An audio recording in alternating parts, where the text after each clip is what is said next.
ठाकरे आणि राज ठाकरे यांच्यामध्ये अद्याप थेट संवाद झालेला नसल्याची माहिती सूत्रांकडून मिळाली आहे। ठाकरे बंधूंमध्ये अद्यापही कोणतंच थेट बोलणं झालेलं नाही।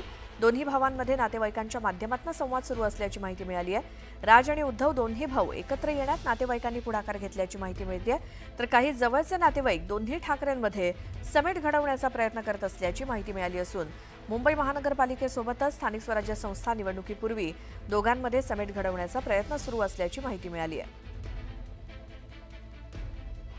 दोन्ही भाऊ एकत्र येण्याची तयारी सुरू झालेली आहे। त्यात नातेवाईकसुद्धा इन्व्हॉल्व झाले। म्हणजे आता आम्ही सर्वच मिळून त्या ठिकाणी म्हणजे आम्ही सगळे शिवसैनिक सगळे विचारून पदाधिकारी हे सगळे मोठे मोठे हे सगळे पदाधिकारी मी त्यांना विचार बाबा काय तुमचं मत आहे। नाही दोन भाऊ एकत्र आलेच पाहिजे असं म्हणतात सगळे, आणि म्हणून दोन्ही भाऊ एकत्र येतील आणि भाजप शिंदे दादा या महायुतीला धडा देतील। आता मनसेसोबतच्या युतीबाबत उद्धव ठाकरे सकारात्मक असल्याचं उबाठा शिवसेनेच्या नेत्या किशोरी पेडणेकरांनी सांगितलं। तसंच हे मनोमिलन व्हावं यासाठी नातेवाईक प्रयत्न करतायत की आपल्याला माहिती नसल्याचंही त्यांनी स्पष्ट केलंय।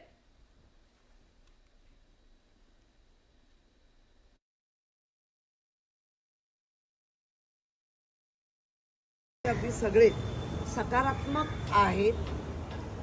संजय राऊतांनी तर सांगितलं मागे वळून पाहायचंच नाहीये, कारण मागे वळून जेवढं बघाल तेवढा चिखल दिसेल आणि त्या चिखलात परत जायचं नाहीये। त्यामुळे आपण सकारात्मक राहूया, भविष्य बघूया। त्यांनी एकत्र यावं किंवा न यावं हा त्यांचा विषय आहे ना। त्यांनी बॅट बॉल खेळावा की टेबल टेनिस खेळावा हा त्यांचा विषय आहे। आम्ही कसं काय बोलणार त्याच्यामध्ये? त्यांचे स्वतंत्र पक्ष आहेत, त्यांनी त्यांचं बघावं। पण काही जरी झालं तरी महायुती मोठ्या फरकाने येणाऱ्या स्थानिक स्वराज्य निवडणुका जिंकणार, तयारी तशी चालू आहे आणि जनमानसामध्ये तशी इमेज आमच्या सरकारची तशी झालेली आहे। म्हणून ज्यांना भीती वाटत असेल आणि त्या भीतीपोटी एकत्र येत असतील त्याला आम्ही काय करणार? एकत्र येतील, आता वेगवेगळे झाले तर पुन्हा एकत्र येतील।